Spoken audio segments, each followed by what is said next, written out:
नमस्कार, मैं हूं श्वेता झा और आप देख रहे हैं आज तक। इस वक्त की बड़ी खबर आपको हम बता दें, कानपुर के व्यापारी मनीष गुप्ता की गोरखपुर में पुलिस की पिटाई से मौत के बाद सीएम योगी ने अहम बैठक की है। इसमें 2 कमेटियां बनाने का फैसला किया गया है। पहली कमेटी गोरखपुर घटना में शामिल सभी पुलिस वालों के पुराने रिकॉर्ड जांचेगी।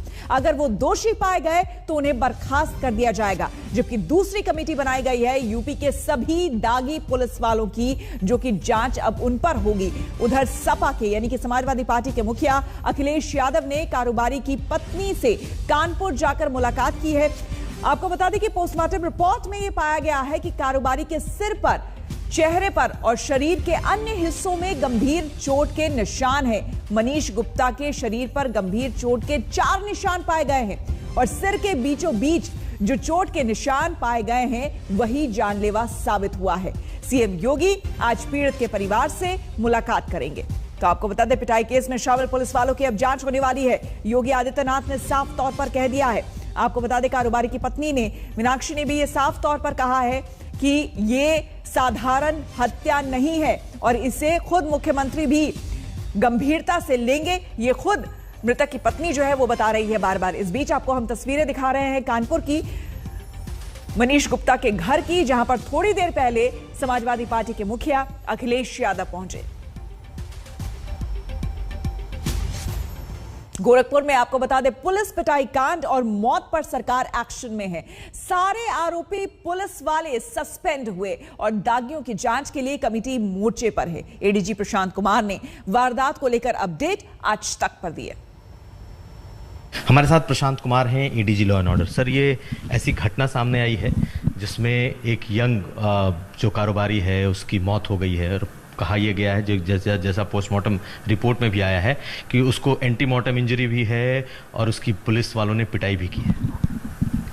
ये दुर्भाग्यपूर्ण घटना 27 सितंबर की है और प्रारंभिक सूचना ये मुख्यालय पे आई थी कि नॉर्मली होटल इत्यादि की चेकिंग कराई जाती है कि कुछ लोग अवैध लोग न रह रहे हों, और उस दौरान एक कमरे में 3 लोग थे और उसमें धरपकड़ के दौरान एक आदमी भागने लगा और गिरने से उसे चोट आई, जिसकी बाद में दुखद मृत्यु हो गई। इस सूचना पे पूरे एक पैनल के द्वारा उसका पोस्टमार्टम कराया गया। उसके बाद से उनके घर के लोग, जो कानपुर के रहने वाले व्यक्ति थे जिनकी डेथ हुई, और वो लोग गए वहाँ पर। उन्होंने एक तहरीर दी और जिसमें उन्होंने पुलिस वालों पर दुर्व्यवहार का आरोप लगाया और तत्काल इसमें एफआईआर पंजीकृत किया गया उचित धाराओं में 302 में, और पूर्व में ही 6 लोगों को स्थानीय स्तर से निलंबित कर दिया गया। इसमें जो मुख्यालय स्तर से निर्देश यही दिए गए हैं कि इस अनफॉर्चुनेट इंसिडेंट में पूरी तरीके से ट्रांसपेरेंट तरीके से इसकी विवेचना कराई जाए और दोषियों के विरुद्ध कार्रवाई की जाए। इसकी जिम्मेदारी वहाँ के जोन के अधिकारी और वहाँ के रेंज के अधिकारी को दी गई है। आज सुबह कानपुर में शांतिपूर्ण तरीके से घर वालों ने अंत्येष्टि भी उस मृतक व्यक्ति की कर दी है। पोस्टमार्टम भी एक पैनल के द्वारा किया गया है। इसके अतिरिक्त राज्य की सरकार की तरफ से जो अनुदान, जो आर्थिक सहायता इत्यादि भी दी गई है। और इस पूरे मामले पर मृतक की पत्नी मीनाक्षी क्या कह रही हैं, सुनिए। बात कर रही थी, मैं बात कर रही थी जब रूम में पुलिस आई है, तो मैं कॉल पे थी और उन्होंने मुझसे बताया, मैंने आपको बताया ना 10 मिनट का टाइम मांगा था, तब पुलिस थी। फिर उन्होंने मदद के लिए दुर्गेश को फ़ोन किया था, जिसकी रिकॉर्डिंग आप सबको मिल चुकी है और उसमें आप उनकी बात सुन सकते हैं। उन्होंने हड़बड़ाहट में जितनी सही बातें कितने पेशेंस के साथ बोली हैं। नहीं, मैंने ये नहीं कहा था सोची समझी साजिश है, मैंने ये नहीं कहा था। मैंने ये कहा था जानबूझ के मारा है। साजिश का मतलब जो मैं समझ पाती हूँ वही होता है पहले से कुछ सोच समझ के करना। जानबूझ के मारने का मतलब ये होता है अब मुझे जानबूझ के मारना है।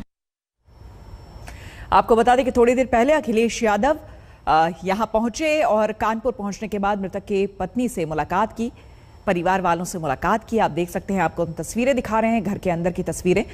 समाजवादी पार्टी के कार्यकर्ता पहले से ही महार में मौजूद थे। बीच में खबरें ये भी आई कि मीनाक्षी को घर से जो लोकल पुलिस है वो वहां से ले जा रही थी, जिसको लेकर काफी विरोध भी किया समाजवादी पार्टी के कार्यकर्ताओं ने। और थोड़ी ही देर के बाद की ये तस्वीर सामने आई जब अखिलेश यादव यहां पहुंचे और परिवार वालों से बातचीत की।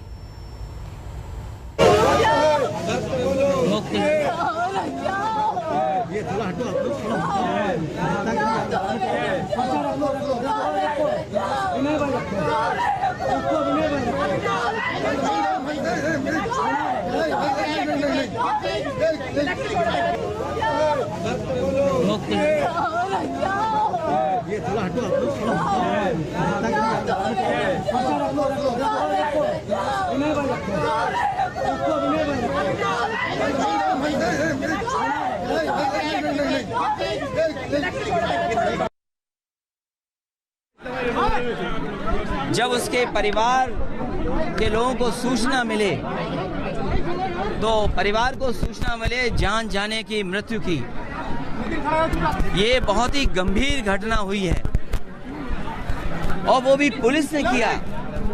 पुलिस की जिम्मेदारी है लोगों की सुरक्षा करने की। पुलिस की जिम्मेदारी है कि लोगों को सुरक्षा मिले। जिम्मेदारी ये बनती है कि जहां मान सम्मान की रक्षा हो वहीं जान की भी रक्षा हो। लेकिन उत्तर प्रदेश में भारतीय जनता पार्टी की सरकार में मुख्यमंत्री योगी नाथ इनके कार्यकाल में पुलिस रक्षा नहीं कर रही है, पुलिस लोगों की जान ले रही है। उत्तर प्रदेश में ऐसा पुलिस का व्यवहार किसी सरकार में देखने को नहीं मिला होगा। भारतीय जनता पार्टी की सरकार में और बाबा मुख्यमंत्री जी होने के बाद ऐसी घटनाएं लगातार हो रही हैं और अगर पहली घटना पे ही सरकार ने सख्ती से पुलिस के खिलाफ कार्रवाई की होती, ऐसे दोषी अधिकारियों के खिलाफ कार्रवाई की होती, तो मनीष गुप्ता के साथ ऐसी घटना नहीं होती। इस परिवार को इसने बड़े दुख का सामना नहीं करना पड़ता। मुझे याद है झांसी में जिस समय एक पुष्पैन उसके साथ घटना हुई, पुलिस ने जान ले ली, पुलिस ने जान ली थी। उत्तर प्रदेश में कई ऐसी जगह हैं जहां पर सूचनाएं मिलती हैं लगातार कि पुलिस लगातार भारतीय जनता पार्टी की सरकार में उत्पीड़न कर रही है, हत्या कर रही है और लूट में भी शामिल हो रही है। जिस पुलिस की जिम्मेदारी थी रक्षा करने की, सुरक्षा देने की, उसने आखिरकार जान कैसे ले ली? और ये तभी संभव है जब सरकार की नीयत साफ नहीं हो। सरकार की पहले दिन से कानून व्यवस्था को लेकर के नीयत साफ नहीं रही है। आज उत्तर प्रदेश को में सबसे ज्यादा कस्टोडियल डेथ हुई हैं। उत्तर प्रदेश में नेशनल ह्यूमन राइट कमीशन ने सबसे ज्यादा नोटिस दिए हैं। जहां उत्तर प्रदेश में जिम्मेदारी थी पुलिस की, लेकिन ठोको के कारण आम जनता को भी इसी तरह के व्यवहार का सामना करना पड़ता है और ये व्यापारी की जान चली गई। इसे समाजवादी पार्टी की मांग है कि इसकी जांच हो, लेकिन सिटिंग जज की मॉनिटरिंग में ही जांच हो। हाई कोर्ट के सिटिंग जज इस घटना की जांच करें। जो दोषी अधिकारी हैं, जो दोषी सिपाही हैं या और संबंधित लोग हैं, उनको कड़ी से कड़ी सजा मिले। वहीं जिस होटल में परिवार के लोग गए और जिस होटल में वो व्यापारी रुके, मनीष रुके, उनके साथी सहयोगी रुके, पूरे के पूरे चीजें मिटा दी गईं। सीसीटीवी का पता नहीं, वहां पर जो बेड या बिस्तर या और जो चीजें थीं उनको सब अलग कर दिया, साफ सुथरा बना करके रख दिया। इसलिए परिवार की 2 करोड़ की मदद होनी चाहिए, परिवार की 2 करोड़ की मदद होनी चाहिए। और उनकी पत्नी पढ़ी लिखी हैं, पढ़ी लिखी पत्नी हैं। अब सोचो उनके बेटे का क्या होगा, उनके बुजुर्ग पिताजी उनका क्या होगा। ये जो व्यापार वो कर रहे थे, उस व्यापार को कैसे आगे बढ़ाएंगे? इसलिए सरकार को 2 करोड़ रुपए देकर के इस परिवार की मदद करनी चाहिए। और हम लोगों ने भी तय किया है कि समाजवादी पार्टी भी अपनी तरफ से इस परिवार की 20 लाख रुपए से मदद करेगी। ये डीएम एसपी नहीं, ये सरकार ऐसी है। ये सरकार के इशारे पे जब डीएम एसपी से आप गलत काम कराओगे, जब डीएम एसपी से आप बूथ लुटवाओगे, आप पता करिए पुलिस कप्तान कहां से आए हैं। ये पुलिस कप्तान वही हैं जिन्होंने अमरोहा में बूथ लूटने का काम किया था। जब आप पुलिस से गलत काम कराओगे तो उनके गलत काम को कौन नहीं छिपाएगा, ये बताइए। इस पुलिस में जो अधिकारी हैं उनके खिलाफ इसीलिए कार्रवाई नहीं हो रही है क्योंकि उन्हीं अधिकारियों से सरकार ने गलत काम कराए हैं। जो गलत काम कराएंगे उनसे आप गलत काम कैसे रोकेंगे? इसीलिए ना एसएसपी सस्पेंड हुए, ना डीएम सस्पेंड हुए, जबकि उनकी पूरी वीडियो पूरे देश ने और सब लोगों ने देखी कि वो किस तरीके से एफआईआर न हो, उसके लिए वो पूरा का पूरा दबाव बना रहे थे। और जांच संभव नहीं है गोरखपुर में, परिवार कैसे भाग के जाएगा? इसे जांच को भी कानपुर में ला करके और पूरे परिवार की सुरक्षा होनी चाहिए। तो बड़ी खबर आपको बता दें, अखिलेश यादव ने कई गंभीर आरोप लगाए हैं पुलिस प्रशासन पर, योगी सरकार पर। साफ तौर पर कानपुर के कारोबारी की पुलिस पिटाई से मौत हुई, अखिलेश ने कारोबारी की पत्नी से मुलाकात की और उसके बाद कई गंभीर आरोप लगाए हैं योगी सरकार के अहम फैसले। इस बीच आपको बता दें कि 2 कमेटियां भी, योगी आदित्यनाथ ने एक अहम बैठक ली और इसमें 2 कमेटियां बनाई हैं। पिटाई केस में शामिल तमाम पुलिस वालों की जांच होगी, उनके पुराने जो रिकॉर्ड्स हैं वो खंगाले जाएंगे और अगर वो दोषी पाए गए तो उन्हें सस्पेंड कर दिया जाएगा। दूसरी कमेटी सभी दागी पुलिस वालों की जांच करेगी। तो 2 कमेटियां बनाई गई है और इस बीच अखिलेश यादव ने कारोबारी की पत्नी से मुलाकात की और राज्य सरकार को भी 2 करोड़ की मदद की बात कही है कि राज्य सरकार परिवार वालों को 2 करोड़ की मदद करे। और इस बीच सीएम से मुलाकात करने के लिए मनीष गुप्ता की पत्नी जो है वो निकल रही है। तस्वीरें आपको हम दिखा रहे हैं। वो साफ तौर पर खुद भी कह चुकी है कि उन्हें विश्वास है, क्योंकि ये जो हत्या है ये आम हत्या नहीं है, जानबूझकर ये हत्या की गई है, बाकायदा पुलिस और वहां पर लोकल एडमिनिस्ट्रेशन के द्वारा गोरखपुर में। ऐसे में योगी आदित्यनाथ से उन्हें काफी उम्मीदें हैं और उन्हें पूरा विश्वास है कि इस पूरे मामले में कड़ी कार्रवाई होगी। और अब मीनाक्षी जो कि मृतक व्यापारी की पत्नी है वो निकल रही है उत्तर प्रदेश के मुख्यमंत्री से मुलाकात करने के लिए। योगी आदित्यनाथ थोड़ी देर में इनसे मुलाकात करेंगे, तमाम बातें करेंगे, लेकिन उससे पहले एक बड़ी बैठक ली है खुद मुख्यमंत्री ने, जिसमें 2 टीमें बनाई हैं दोषी अधिकारियों के खिलाफ कार्रवाई करने के लिए।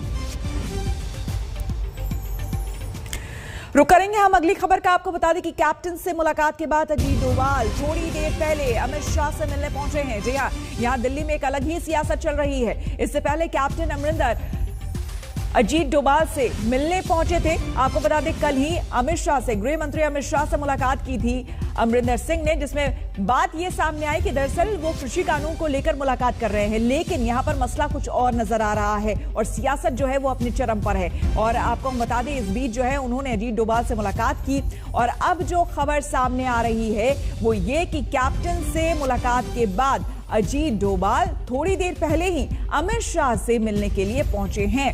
तो ये बहुत बड़ी खबर इस बीच आ रही है, क्योंकि पंजाब में एक तरफ उठापटक अलग चल रही है, दूसरी तरफ कैप्टन का जो ये दिल्ली दौरा है वो अपने आप में कई मायनों में अहम है। कैप्टन अमरिंदर सिंह पहले ही कह चुके हैं 2 दिनों पहले कि वो एक बड़ा ऐलान बहुत जल्द करने वाले हैं। अब देखना होगा कि क्या वो बीजेपी में शामिल होंगे या फिर कोई और बड़ी बात।